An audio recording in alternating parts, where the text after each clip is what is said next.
আসসালামু আলাইকুম। আশা করি সবাই ভালো আছেন। আলহামদুলিল্লাহ আল্লাহর রহমতে আমিও ভালো আছি। তো এই তো আজকে আমি সবজি রান্না করব বরবটি, বেগুন, আলু। তো তার জন্য প্রথমে আমি শিলপাটায় মশলাগুলো বেটে নিচ্ছি।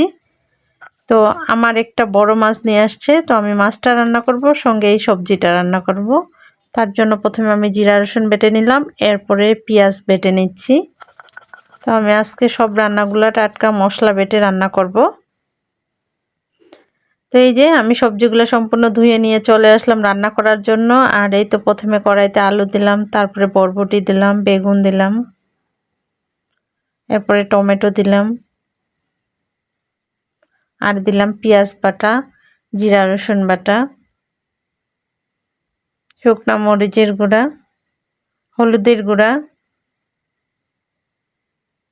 এখন দিলাম তেল। আর এই যে মাছের পেটি তেল যেগুলা ছিল আমি সেগুলা দিয়ে দিলাম। তো আজকে সবজিটা আমি এগুলা দিয়েই রান্না করব। তো আমি হাত দিয়ে মাখিয়ে দিব না, আজকে আমি চামচের সাহায্যে মাখিয়ে দিচ্ছি। আমি প্রথমেই চুলাটা ধরিয়ে দিয়েছিলাম, তো আমার কড়াইটা গরম হয়ে গেছে, তাই আমি হাত দিয়ে দিলাম না।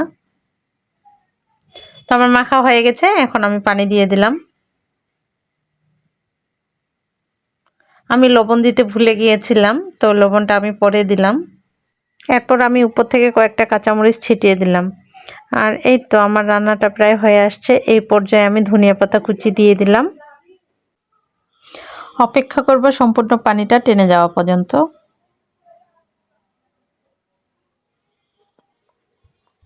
তো এই পর্যায়ে আমি নামিয়ে ফেলবো। মাশাআল্লাহ আমার তরকারির কালার অনেক সুন্দর হয়েছে, দেখতে যেরকম সুন্দর খেতেও কিন্তু অনেক সুন্দর হয়েছে। তো ভিডিওটি আর বাড়াবো না, ভালো লাগলে ভিডিওটি লাইক, কমেন্ট এবং শেয়ার করবেন। সবাই ভালো থাকবেন, সুস্থ থাকবেন। আল্লাহ হাফেজ।